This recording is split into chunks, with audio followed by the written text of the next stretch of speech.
Hello, Nature Box lovers.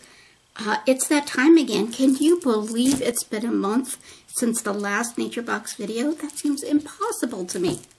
But anyhow, here we are, and the exciting thing about my February Nature Box is that finally they have brought back the Dark Cocoal Almonds. They have promised me on their Facebook page since November that the Dark Cocoal Almonds were coming back any day now. And it's taken till my February box before I saw them back on the list again, and I put them into this month's box. So if you haven't seen them yet and you love them, they are there. Get them before spring or before warm weather because they'll stop shipping them again. All right, so let's start with those. Just to be sure, I got my minimum daily requirement of Dark Cocoal Almonds. I got 2. How's that? I started Nature Box in March of 2014, and March, April, May, the Dark Cocoal Almonds were everything. And then for the summer, they suspended them because, I guess, of possible melting with the weather. And then instead of starting them back up in November, December, it's taking until February. So I'm so sad. But anyhow, here they are. Better late than never.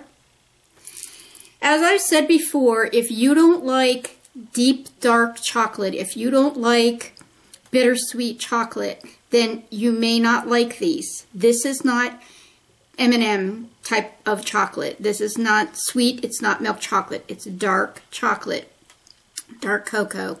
And it's just a whole almond that's been covered in dark cocoa. The ingredients on this is just almonds, chocolate liquor, sugar, cocoa butter, soy lecithin, and natural vanilla. That is it. There are 12 grams of fat because nuts have lots of fat. There's only 3.5 grams of the 12 are sat fat.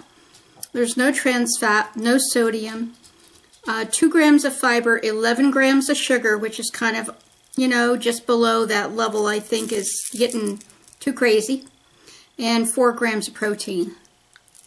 If you are an almond lover, and if you are a dark chocolate lover, this is the pick for you. So get on there, get them in your pantry before it's too late.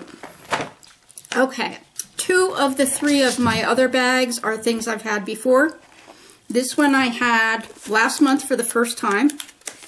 So this is the roasted Peruvian corn kernel. Look at the size of that thing. Huge. Super crunchy.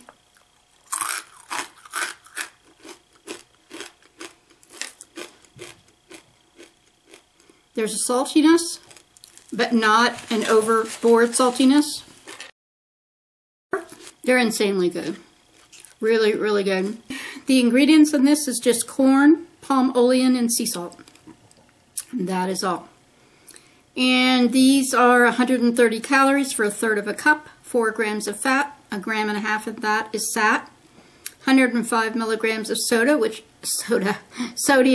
which is not that bad for a salty snack, 2 grams of fiber, less than 1 gram of sugar, and 2 grams of protein. Really satisfying if you like a salty, munchy, crunchy snack for, like, you know, watching the game or watching a movie or something. So let's go ahead and leave the new one for last, and I'll go to the next one that I've also had once, I think, and that is the sea salt Pop Pops. This is another corn product. It's very odd. It's really hard to explain. It's like they exploded some corn kernels.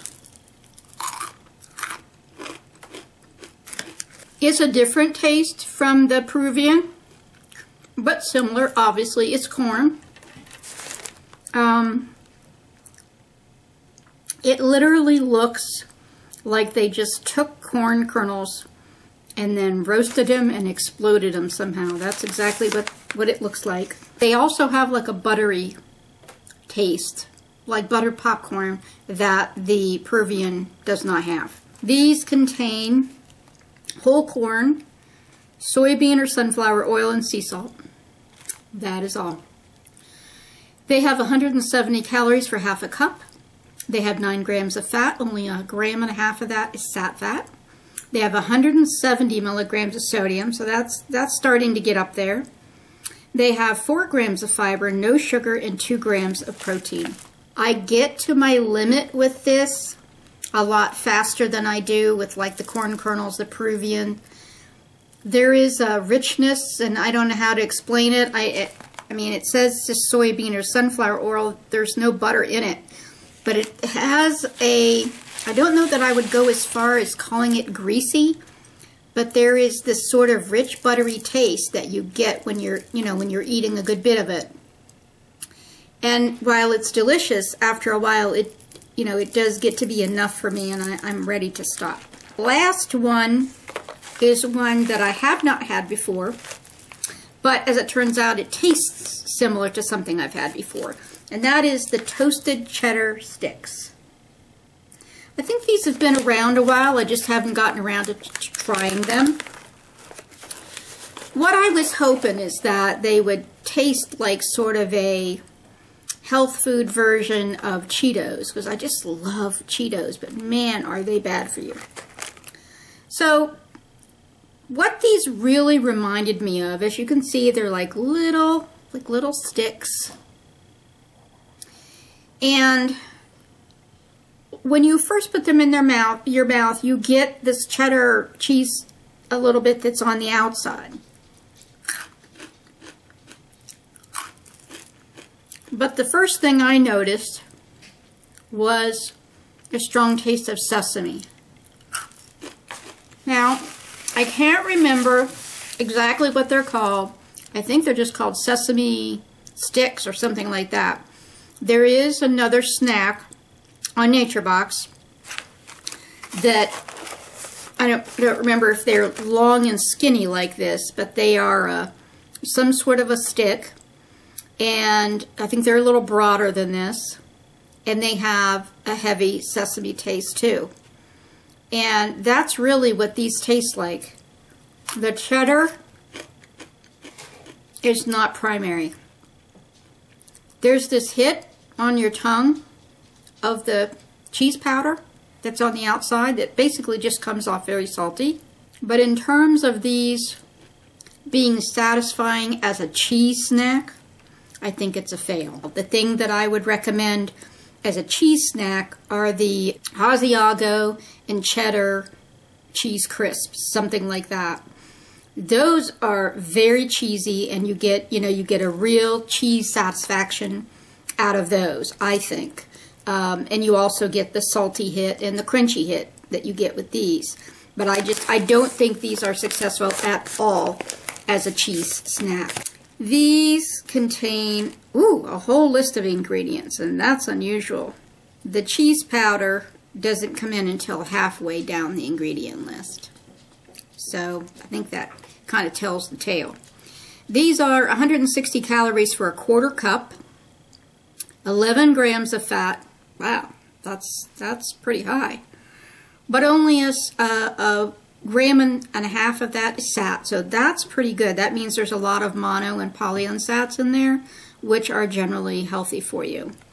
There are 510 milligrams of sodium per quarter cup.